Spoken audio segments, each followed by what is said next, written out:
So getting online reviews on Google is a critical piece of any successful home service business. And today I'm going to be talking about some strategies that we like to encourage or help our clients use to maximize the number of positive and quantity of Google reviews from your customers. So, in this conversation, we're going to be talking with All American Painting. They're a client of ours, and I'm here with the owner, Brian, and we're going to be just talking about what they've done historically and what adjustments or things they might be able to make to increase that conversion rate. So, Brian, thank you so much for coming on today. Thanks for having me, Chris. So, as far as Google reviews go, you guys have a lot of them. What is your current count, and how does that compare to your competitors in the market? I think as of yesterday or today, I think it was 380, right around there, 380. And how is that in comparison to the people around you? Well, there's a couple competitors that are like 10 or 12 reviews ahead of us, and then there's a handyman that's way ahead of us that I guess does painting. So my focus right now is trying to catch up to the two nearest competitors that are strictly painting. Got it. And I'm pulling this up on. I'll pull this up on Google for everybody. But this is the first thing I always encourage people to do is, first of all, just see, is there, how do you compare to the people around you, because that's the most important thing. Sometimes people are very focused on beating the guy in California or whatever, but at the end of the day, it really matters how you're doing in your local market specifically. And so here is you guys. I just did Reston, Virginia painting, and you guys are at 382, 88. Do you know what the name of that other competitor is? One is 5 star, and I think the other one is Patrick's Painting, Are they in a different city? What's like a broader metro than Reston? Northern Virginia. In Virginia. Because the one good thing is, and I'm not tied to your account, so when I just search for Reston, Virginia, you guys are at the top, which is Mm-hmm. good. And then let's do Northern Virginia. And that's a sponsored one. Then we got Charles, All American, CertaPro, 209. Yeah, I don't see that other company. There's CertaPro. 5 star Oh, and there we go, Bowden, I five think it star. is. So yeah, they've Okay, got us by 10, I think, right now. nice. Okay. Um, so yeah, there's the first thing before getting into specific strategies, there's the 4 R's of online reviews. And I don't know if you've heard these before, but it's rating. So obviously, like, what's the number of rate? Like, what's the rating that you got? 1 to 5. Then there's recency, um, and I'm going to actually pull up. I think I have a document here.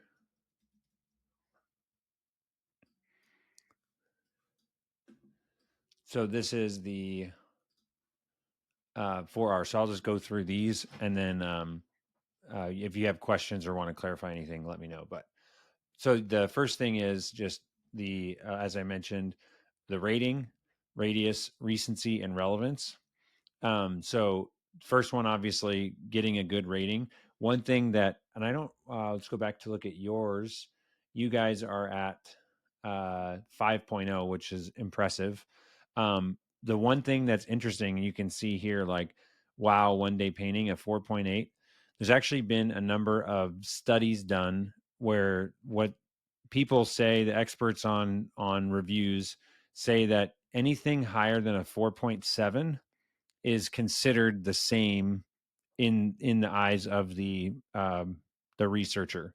So if you have a 4.7, 4.8, 4.9, it's actually this, like, I'm like, yeah, it's just as good as a 5.0. And so then you go to the user, or the buyer is going to look at how many do you have. So obviously, if I have 138 and a 4.8, I'm probably going to trust this more than the one that has 46, and even though they're a 5.0. Does that make sense? But obviously, if the one that only had 46 was a 4.0 average, now I'm like, I don't know which one is better. But the point being that there is a huge, especially for companies that have not very many, there is a huge push, I would say, to get up into the hundreds because now you start to develop a track record and there's a high enough quantity that people start to find that believable. So I think this is actually your market is a fantastic opportunity for a lot of for these R's because that other where's that company? What was their name? Oh yeah, here we go. Cert no 5 star. So yeah, they have a 4.9, but and again because you're at 380, they're at 392. The difference between a 4.9 and a 5.0 is not like there's not much that's going to happen there in the mind of the consumer. So just making sure that you're above a 4.7 is the priority. And I would say that means, believe it or not, just asking all of the customers that you serve to leave you feedback. And in extremely rare cases, would you like pull someone out and not send them through? That's one of the biggest mistakes I think people make is that they are like you have such a high standard as a business that something goes not ideal and you're like, "Ooh, let's not send it to that customer." When in reality, most customers are going to give you positive feedback, especially even when there were problems, if you resolve those problems quickly and efficiently. Quick question, Chris. Are there any studies that or I've heard this before, that a 5.0, some people don't trust a 5.0. They think that's too good to be true sort of thing. Would you agree with that? Yeah, I mean, I would say at a certain point, like, yeah, if you have like 1,000 reviews and not a single one was negative, that's weird, you know. And so I would say there is like when you're at if you have less than 100, you definitely don't want 1 star reviews. But when you get into the three, four, five, 600, you just need to mentally prepare yourself as a business that you're going to get a 1 star review, and that's totally fine because I would love to have that 4.9 with someone that was upset about something, so that we at least have an opportunity to show off how do we respond when we get a bad review. So, like if you look at CertaPro here. I don't know what we're going to find here, but the one thing along that point, the one thing that I know and I can guarantee you customers do all the time is they go to Google and then they go to look at your sort by lowest rating. And this review from Brent Kahn, I guarantee this review has been read more than any other review on their page. And so I actually look at 1 star reviews as this amazing opportunity to reply with something that you want every single potential customer to look at, if that makes sense. So it's like there's not very many marketing opportunities that I can guarantee 90% of your customers will read. And a 1 star is the opportunity for that to happen. Now, what is like if the 1 star was um like depending on what it is, if you just totally screwed up, that is a harder thing. But at the same time, you can still recover with the right response and like showing and having a professional reaction to that. But the other thing is like if people, I saw one client of mine said that they had a customer leave a 1 star review because they require the business required um, I want to say that it was a 50% deposit, and they were really upset about that when they like went through the sales process and then were like 50%, like you haven't done any work. So they left them a 1 star review for that. And the business just replied with like, yes, we, this is our policy. It's in all of our material. And now it's out there on the web. So the guy was like, great, no one's ever going to come to us and not know this anymore.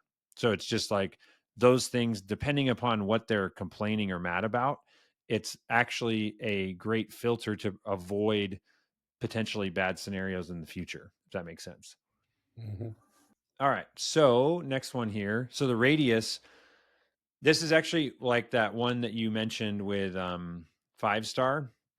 So, the distance that someone is from where the person is searching. So this is a more, Google has really ratcheted down like the proximity to the business when it's showing in search results. So, say 5 to 10 years ago, if you had a lot of reviews, you would probably show up top for all, like for all of Alexandria potentially. Like the reach that they gave you was just more substantial. Whereas now, being at the top of the list, you really have to be like in that vicinity of what the person is searching. If they're searching for a specific name, if they just searched for like painting near me, it's really hard to show up even if you're 10 or 15 miles from where that person is searching. And Google has never verified this, but people have done like studies to explore this. But because all photos that customers upload on their reviews are, there's geo-tagged information, so like there's GPS coordinates tagged to all photos on most phones, unless the user has turned that feature off. But I don't know if have you looked on your iPhone to see where photos were taken? Hmm.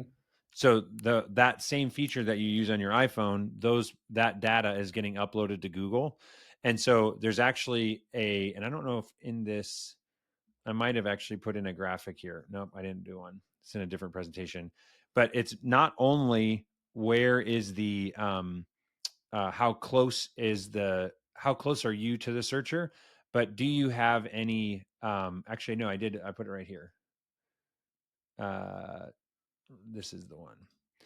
So first scenario here is or these are all of the places that you've done work, all the blue pins.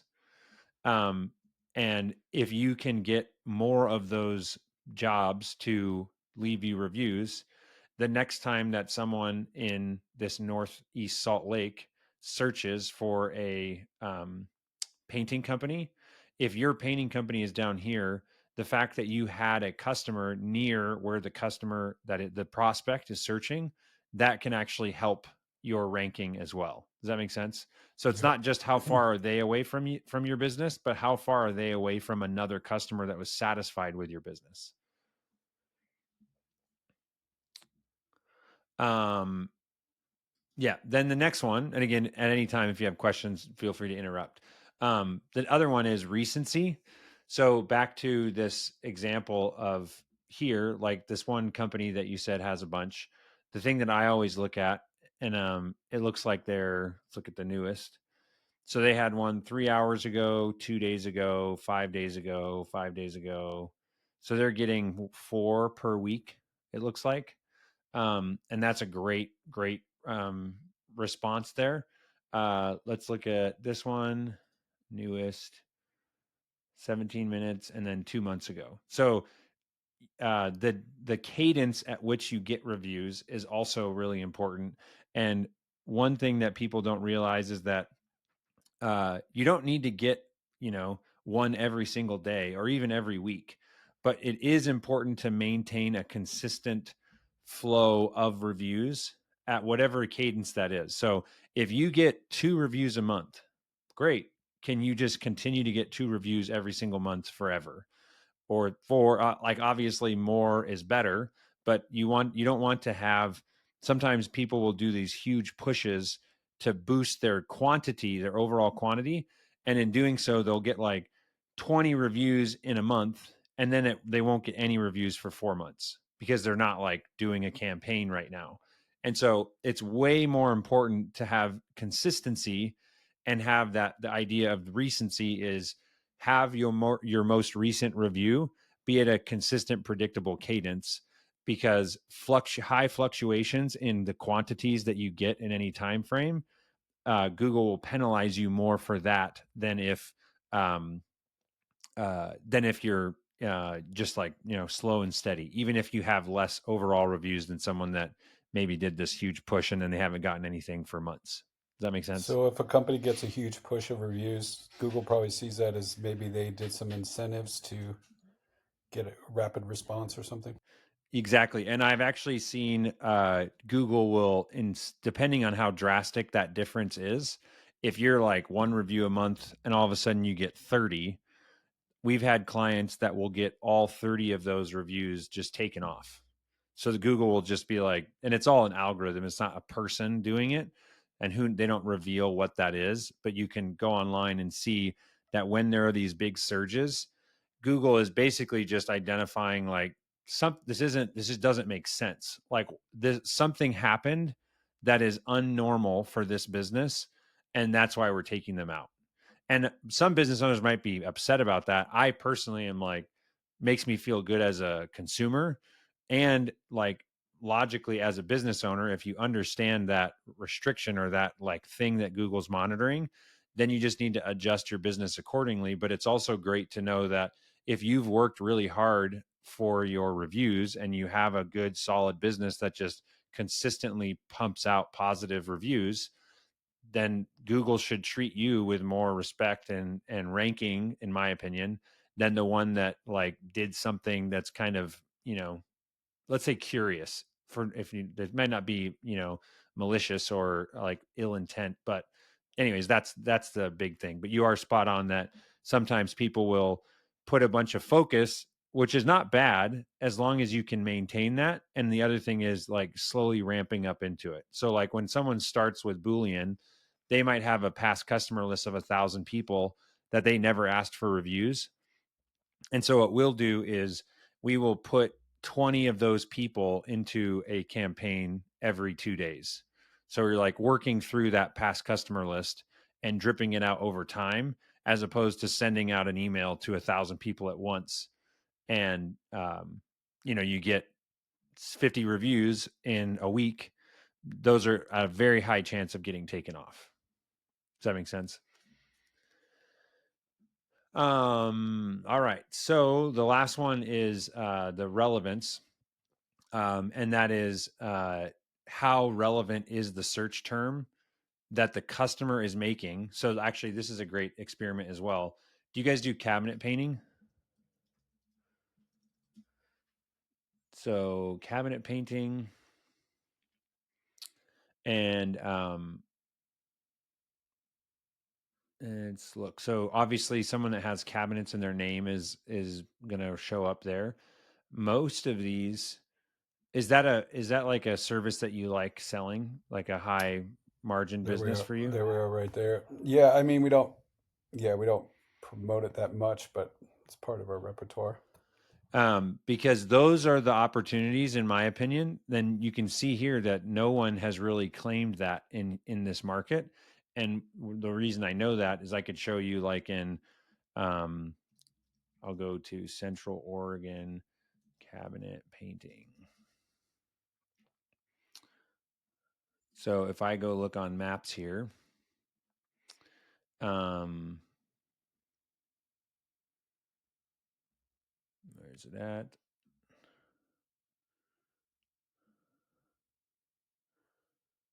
Um, did I pass Webfoot?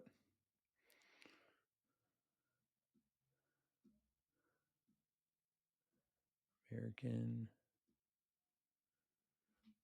Oh, Central Oregon. Let's just do Bend. Central Oregon is a huge. Yeah, so Webfoot's at the top, but and maybe they just changed their interface, or it's only on mobile potentially. Let me try one other thing. Bend.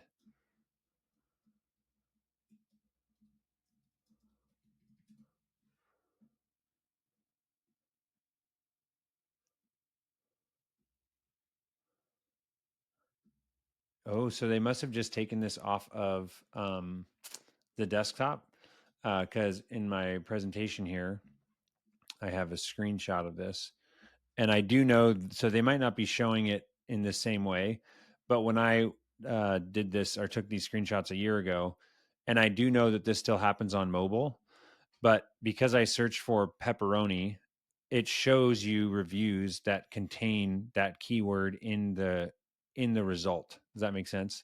So notice that this business with 705 reviews and a lower rating is technically showing up higher than the one with more, because for most likely they have more 5-star reviews with the word pepperoni pizza in it.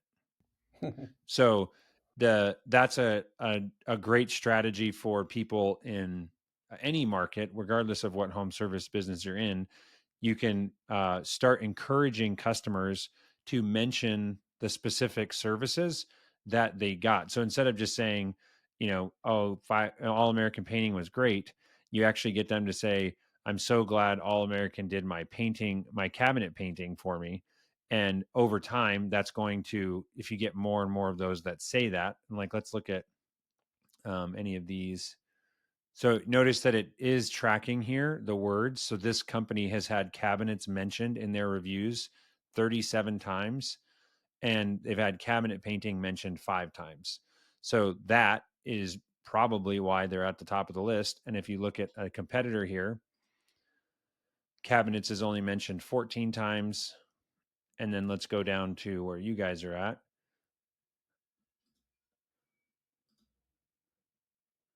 And so that's not, cabinets not even ranking in your top results. Does that make sense? Yep. And it's interesting. I've heard some people say that in today's, like now with the direction that Google is going, is that you're basically, Google doesn't even care what you tell them that you do, because they're just going to find out from your customers what services you provide. So you think about that from like businesses that will put on their website, we do commercial and industrial and all, like just list all these services, and they're trying, it's like old school SEO tactics that they're trying to apply on their website. And they're like, Google now is like, yeah, let's see if your customers actually are agreeing with you that you do provide that and that you're good at it. And again, like some business owners might find this frustrating, but one thing that I say all the time is you have to remember that Google really doesn't care about businesses. They don't, like, it's, you are not a priority at all, because Google knows that you're going to bend to their rules because you have a financial like gain at stake. And all they care about, which actually is ultimately good for you in the long haul, is that they're providing the best result, the fastest and easiest and the quickest to the end user, the customer, which is what is going to maintain Google's market share. Is if they control where consumers go to search, then they know that the businesses are going to flock to their platform and update all their systems and follow the rules that are necessary to rank well on the platform that has the most eyeballs.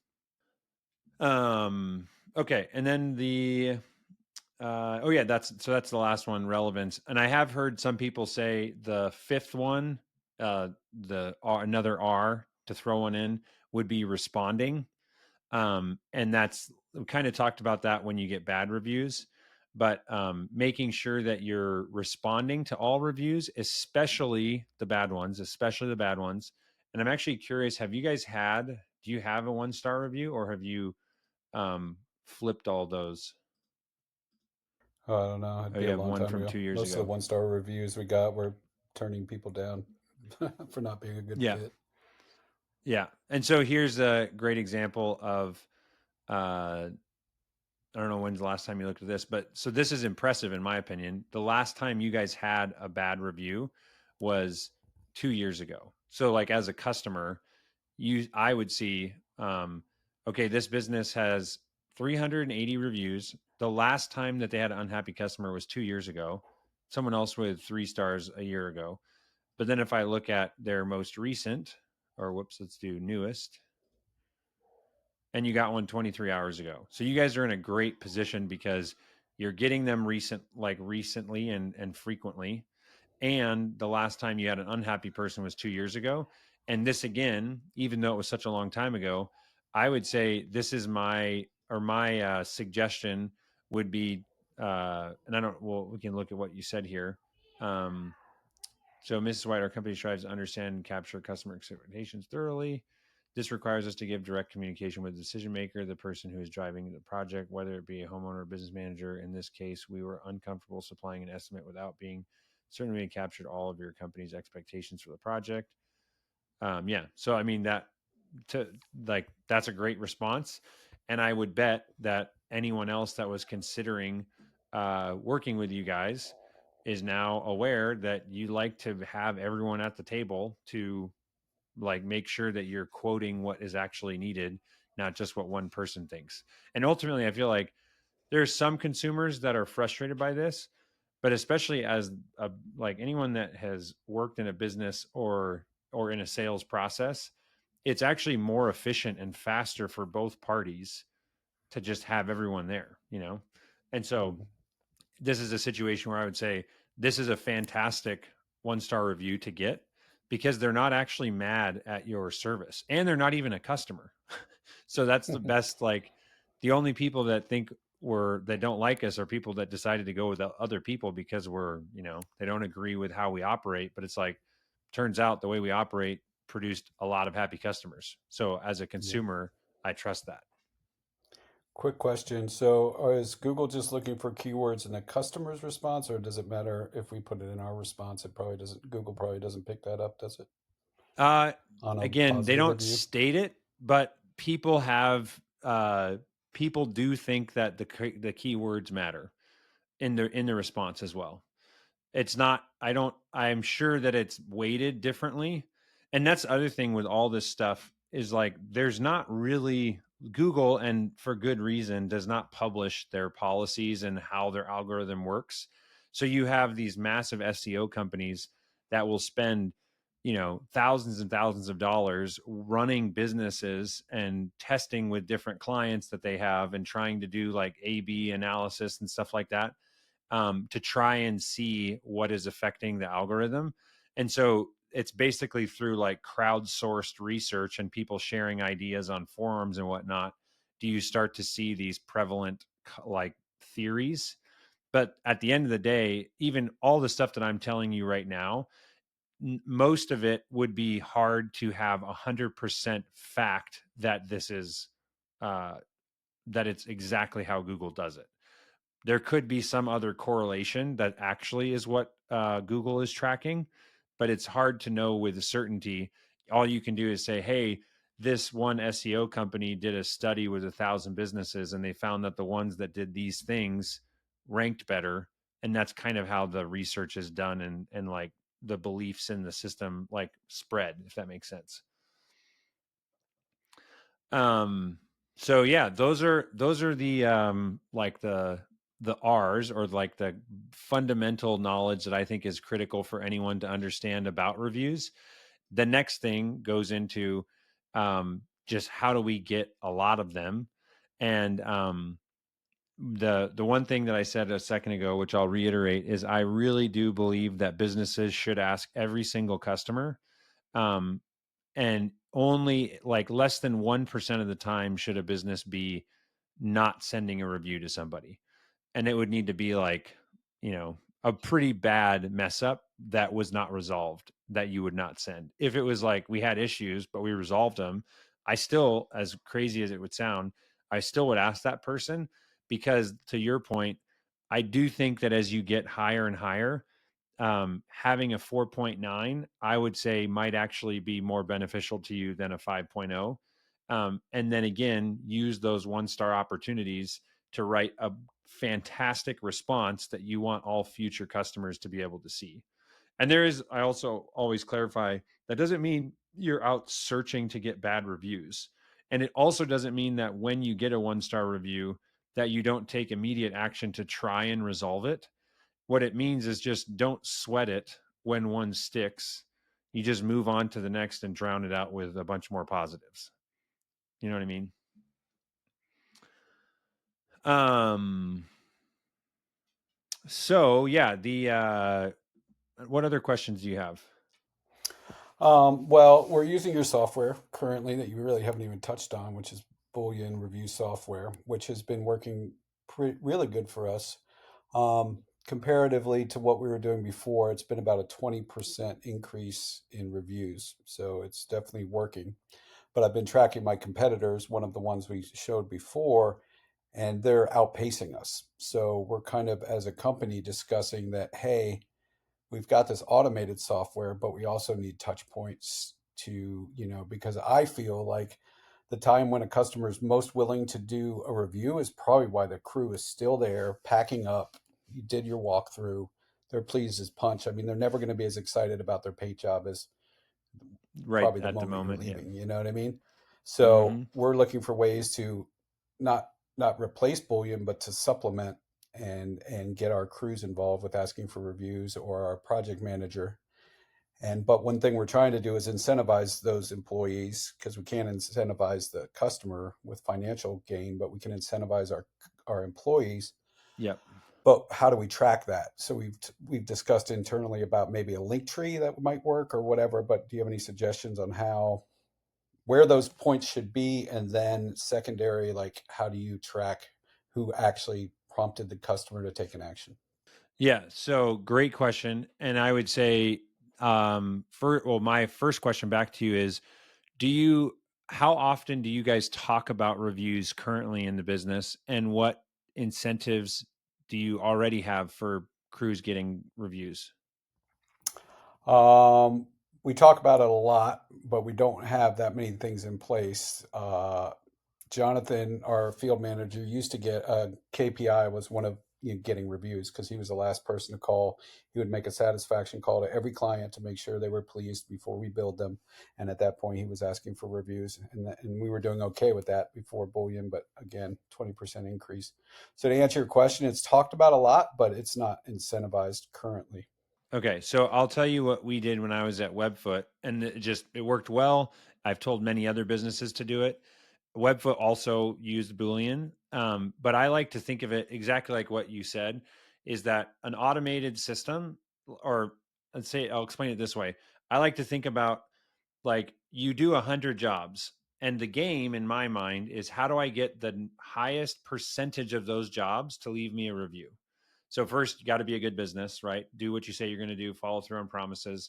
That's step number one. Then this next thing is, like, what are all of the ways that would encourage or increase the chance of someone leaving a review? So number one is ask. Anyone, your crew leader, ask. And, like, you'd be surprised how many businesses don't even ask. So it's like, okay, well, anyone asking is going to, and it's hard, the percentages don't matter, but the way I think about it is, let's say that I could ask, I could have an automated system, I could incentivize us, I could incentivize the customer, which I wouldn't recommend, but, like, that's another tool that you could use. And let's say each one of those things is going to add 5% to your total percentage that you're trying to get. So the game, exactly like what you're saying, is not, I'm trying to find an automated solution so that I don't have to worry about this anymore. And I don't have to talk about it in our meetings, and I don't have to even think about it. That will get you some reviews. But the companies that crush it, like at Webfoot, we would get, when I was there and I was running these meetings, we would get, in a month, there was a lot of locations, but we would get 12 to 20 new reviews in a month. And this was just like on repeat over and over and over again. But what we would do that was different than most is that we would actually have we got a visitor. What's up, Gabe? Do you want to say hi? Hi. Um, we would have these meetings with, every week we'd have an all team meeting, and our CSR, her job was to go through all recent reviews that we'd gotten in the last week, and she would pull her favorite three and say, she would read the three reviews and say, hey, Juan got this review, Sarah got this review, John got this review, and she would read it. So first of all, I feel like, as a business, there's a good saying that, tell me what you believe, and I might, or tell me what your values are, and I might believe you. Show me your bank account and your calendar, and I'll know. And to me, I applied that to a business. It's one thing for a business owner to say, we really value 5-star reviews. And my response would be like, okay, show me your calendar, your team, like your company calendar. How many hours a month does your business talk about reviews as a company? That would be like, I have a limited number of hours. I'm going to spend time talking about this thing that's critical for our business's success. And then the second thing would be, show me your bank account, which, again, in your personal life, converting that to business would be, how much money are you spending to invest in this thing that you claim to value? So that is like applying that to when I was at Webfoot. The CSR would pick 3 reviews. She would come in and read those reviews to the whole company. And then the entire company would vote on what do you think the best review was this week. And then the winner of the best review would get a $50 gift card to Amazon or Starbucks or whatever they got to pick. And then I think that they gave, when we got large enough and there were like enough, we then had like a second place that was like the runner up, and they got a $10 Starbucks card or something.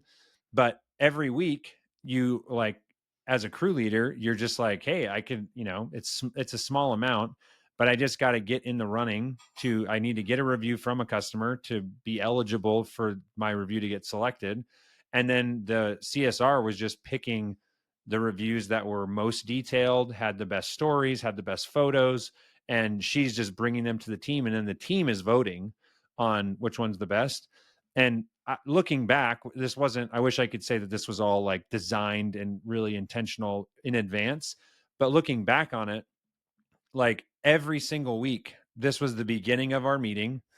And it just kept ingraining in people's heads. Like, it's one thing for your manager to be like, you need to get reviews, you need to get reviews. But if you just flip it to be like, we're going to praise the people and reward the ones that are, it kind of turns it into more of a carrot scenario than a stick, where you're just hounding people. And now people are wanting to, like, not only get the gift card, but also just be recognized among their peers as getting reviews. So that was one thing that we did. And I would recommend doing that. And without, just by doing that, like, we started seeing that certain crew leaders were getting in the running every week. And so then I would go to those people and say, what are you doing? Like, how are you getting every one of your jobs? And come to find out that they're like, oh, every job I'm talking to the customer. I tell them that I get a bonus if they leave me a review. And they're inventing all these things on their own because they have something to gain now. And so then we started teaching all the other crew leaders, hey, you know how Aaron is always getting in the top things? Hey, Aaron, tell them what you do with your customers. And she's just like, yeah, this is what I do. And now the other crew leaders are not taking it from the top down. They're just like looking at their peers and they want to win. So they're doing the same thing. And so those are two things that I would say highly recommend doing. There's other, like, at the end of the day, my summary is there are no, um, there's nothing that I would say don't do. Like, if it's an ethical practice and you're not incentivizing the customer, um, the more things that you do, the higher percentage you're going to get. So at Webfoot, in some of our markets, the best we ever got in a month was like 35 to 40% of jobs leaving a review. And that's a very, very high, like, it's hard to maintain that. But we would have moments or blips where every crew leader was, on board and they were doing it and excited. But I would say on average, companies get between 10 and 20% of their jobs to leave reviews when they have an automated system. And if you don't have an automated system, I would say you're probably going to get something like 2 to 3 or 4% maybe. And the automated system is just like, how easy can you make it for the customer? So if you're using something like Boolean, where it literally takes the customer 5 seconds, the better. You do need to make it easy for your customer. So, like, no matter how much effort you're putting into getting the customer to say, I will leave you a review, my question would always be, how easy is it? Because even if you're amazing, and it's going to take me, which is kind of hilarious to think about, but if it takes your customer 2 minutes to leave you a review, the difference between that and it taking 10 seconds in today's world is like a 10x conversion rate difference, because we got so many things going on. And so there's, like, one of the reasons you brought up, you think that it's more valuable to ask the customer and get them to leave a review when they're still in the home. I actually would say that's, I don't disagree, but what I have seen is that those reviews that are left when I'm standing in your presence, like right next to you, that's where you're going to get more one sentence, just like, there, I did it, are you happy, type thing. What seems to work better, and we did testing when I was at Webfoot on this, we were trying to experiment with, like, the time of day to ask.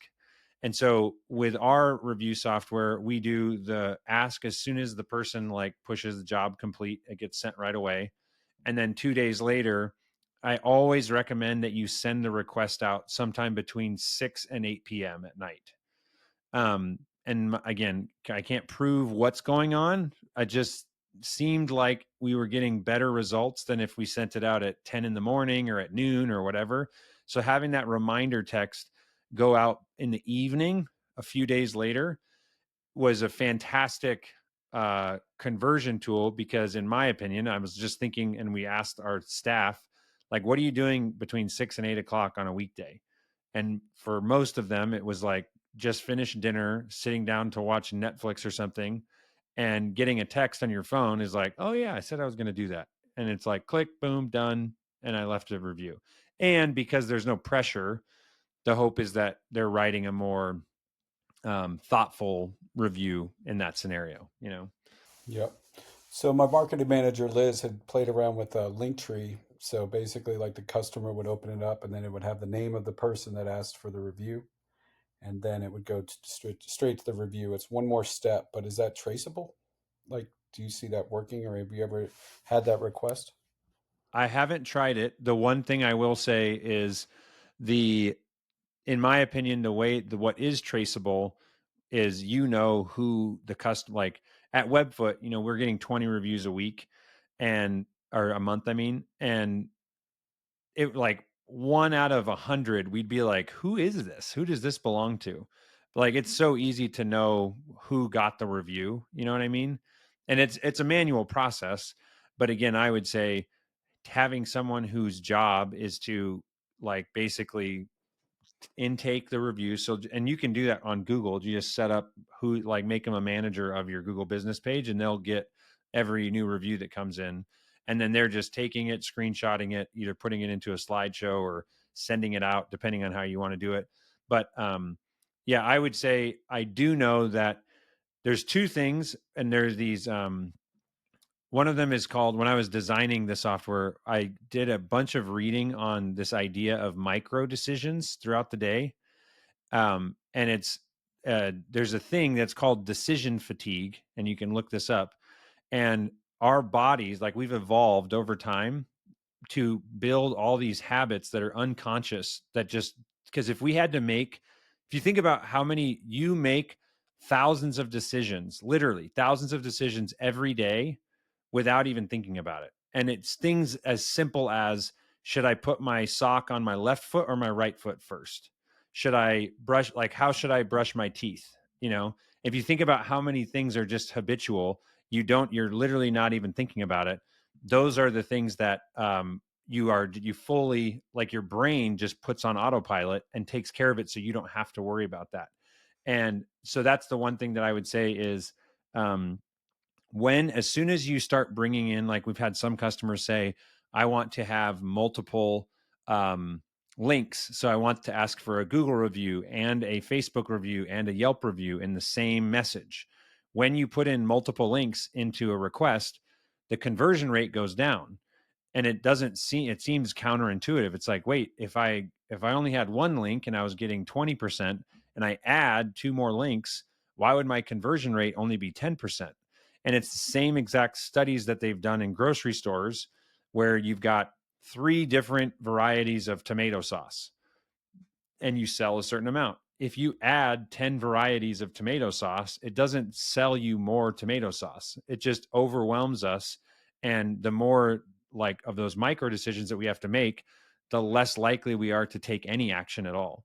So the one thing I would say is keeping it very simple.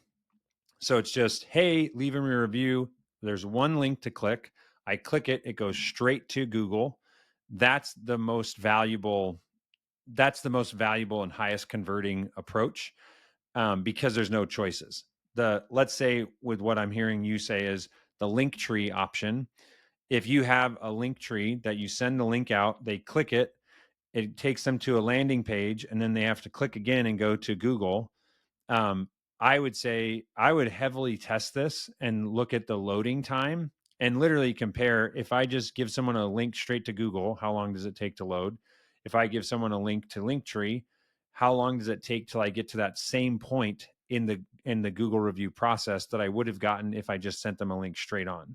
Because I will say, anytime that we had a previous, anytime that there was a middle step to, like, sometimes people will have you click a link and it takes you to a landing page that says like thumbs up, thumbs down, did you like us or whatever. Any process like that hurts your conversion rate because literally just because of load times. So, and it's not like you can test this when you're in your 5G and on your Wi-Fi, but I would also try and test it when you've got like moderate service and compare how long it takes to go from the text message to Linktree to Google versus just going from the text message straight to Google. And in my experience, that's why we that middle thing is called a review gate in the review community, and it's like a gate that you're putting in to potentially or try to filter out reviews that are not positive, um, or to like get more feedback from the customer before sending them to Google. So for that reason, I would say I'm not a fan of um, having an intermediary thing because it lowers conversion rate. But I haven't worked with Linktree in particular, and I don't know about the tracking aspect. But I would say if the only reason you're considering Linktree is to be able to track, I would say just go back to the, like, someone looks at the job and the review that came in and then they get a reward. And the other thing is, if you're like, yeah, but we want to know if the crew leader or the field manager should get the bonus. In my opinion, I would say either decide that only crew leaders get the bonus, or anyone that was involved in that review, if you get picked as the review of the week, everybody gets a $20 gift card. And now you're just, it's shared fate. So rather than trying to nitpick, did this, who got it, it's like, I don't know, our company got it and we win, so everyone that made that customer's experience great gets rewarded. That's what I would do. And then again, depending on the cadence of how many reviews you're getting, it might not make sense to do the bonus. Or maybe if you're going to do a weekly one, it's like $10 a week for the best review of the week. And then you do like a monthly drawing for something bigger.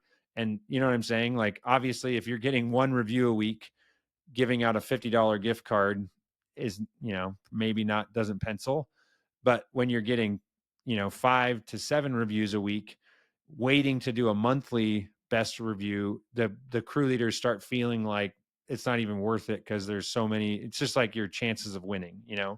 So we tried to pick a cadence that was, and at Webfoot we had different business units, so it actually got to a point where we would give the concrete coatings review of the week and we would give the painting review of the week, because you're just trying to like play with the numbers to make it like an achievable thing, that if I get a review, there's a pretty decent chance that I could win.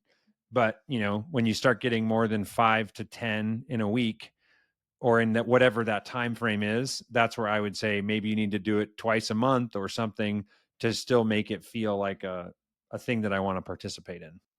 Yeah. Last question. So, bringing on my marketing manager, and we use the Boolean software. There are what I would maybe you have a better term for it, but disruptors, maybe titles in an email that grab your attention versus like, hey, please leave us a review, like Chuck Norris, or you mentioned Chuck Norris or Ross and Rachel from Friends. Can you explain how you came up with that idea and if you A/B tested all those? And then I guess the second part is, depending on your age group, some people might not even know who Chuck Norris is or Rachel and Ross. So is there anything more relevant that's more universal that you could use for any age group? That's a great, yeah. So I love that you brought up the age, because the assumption that we made is that millennials are a high percentage of the customer base. And also it's basically like 30 to 50, like mid 50s is a pretty large quantity, but there's also that 60 plus. So believe it or not, we actually were trying to think of, yes, we could get something that applies to those 65 and up, but the reality is that they're the ones that are least likely to have, or if anyone's going to not have an email, it's them. And if anyone's going to have a problem using the internet, it's them. So we were like, why why pick something that's going to appeal to that audience? Like, it's not that you want to exclude them, but if we were trying to pick something funny, who is the target group that's going to get the biggest boom or impact for this idea? And so Friends, just like super popular show. Chuck Norris, at least for me, like I remember, I'm 34 now, and there, when I was in high school, Chuck Norris jokes, and like it's just like one of those, like Dodgeball is one of those movies that for the millennial, like basically anyone that's between 30 and 50, I feel like they remember those movies very well. And so yes, you are spot on that you should try to make sure, like eventually it's going to have to change to something that is like more current, but it's like you got to start, you kind of just pay attention to who is your customer base and how old are they and what appeals to them, as far as like, is this effective? There's actually a bunch of and I can actually send you on, when I saw that question, the short answer is we did some like unscientific testing when I was at Webfoot, and we, like, it was just enough to be like, yep, this is definitely having an impact. The percentage, like I couldn't give you an exact percent, but I asked AI to do some research and find some different experiments that people have done. But basically, there's two things that you're doing. One is you need to focus on open rates, so making sure that the person actually clicks into it. So I'm not like you. I don't know about you, but I get hundreds of emails every day, and it's not, a lot of people have multiple inboxes. So a lot of times you just find yourself just trying to clear out the junk. So you're just like delete, delete, delete, delete, delete, delete, delete. And your first goal is, how do I get someone to pause and break the pattern interruption of me just going in that unconscious, like deleting a bunch of transactional or marketing emails that I just don't flat out have time for. And there's certain things that you're going to be like, wait, what? Chuck Norris? That's weird. So you click to, you're just curious, like, this is what Chuck Norris thinks of us. And so you click into it. Now you see the picture of your crew, this guy that you promised you would leave a review for. And it's like, oh yeah, oh, here's the link. And so now we've broken the autopilot that the person is on when they're clearing out their junk email, and they're actually opening it. Um, so that's why the title is so important. And the other one, the Ross Geller's Prom Night, that's another subject line that I think is just gold, because you see that and it's like, wait, what? Ross Geller? Like, because you know who Ross is, and then it's like, what happened on his prom night? And so you just are like intrigued enough to go in, and then you see that there's a funny joke, and then that humor, uh, just like kind of, again, the difference between, it's almost like, again, in my experience, it seems as though we're getting some like percentage points of conversion just because it's a little bit out of the box, it's unusual, the customer kind of chuckles, and they're in a good mood and they go to leave the review, as opposed to something that just feels very techy and like automated and robotic. That's like, thank you so much for doing business with All American Painting, we would appreciate it if you rate your like, it's just like, yeah, I've seen it 100 times. So do something that is going to get them to like pause and look. And the short answer is, there's these studies that ChatGPT was able to find. It's somewhere between 35 and as high as 60% of like open rates, depending on the study. Some of them, it says humorous tones achieve a 25% open rate, where the industry average is 15 to 20%. 30 to 40% open rates versus 20%. So depending on the campaign and whatnot, the general consensus is something funny is going to outpace, and sometimes it's almost double what you would get if you were just a super professional tone. That makes sense. And that's true because I got an email from a guy one time I didn't get back to, and it was a character from The Simpsons, I guess Bart's friend, and he was throwing a frisbee, and he would just walk over and pick it up, and he would throw it again, and he'd walk over and pick it up, and it's like, this is how I feel about our communication. and it made me laugh enough to where I was like, man, I really want to respond to this guy. Yes, It's just it's exactly the you're strategy. right. You're right. I've been Yeah. meaning to get back to you, and I'm playing frisbee with myself. Yeah, And it's let's keep. like what are your options there to be like, hey Brian, are you mad at me? Or like, what did I do, Brian? And it's like just taking this very serious approach as opposed to just like, hey, like, can we just acknowledge that like you obviously would have told me no if you weren't interested, but you didn't. So what's going on, you know? Mm, yeah, I get it. Awesome. Well, thank you for, I always like the questions that you bring up, and hopefully the rest of you watching find this valuable. And yeah, we'll see you next time. Appreciate it, Chris. Thanks. So if you're using something like Boolean, where it literally takes the customer 5 seconds, hold on one second. Hey, Gabe, I need you to go out, okay? Until I'm done with my meeting. All right. But look. That looks so cool. Can you? It looks funny, even. Yeah. Thank you. Gabe, can you close the door, please? Mm-hmm. Okay.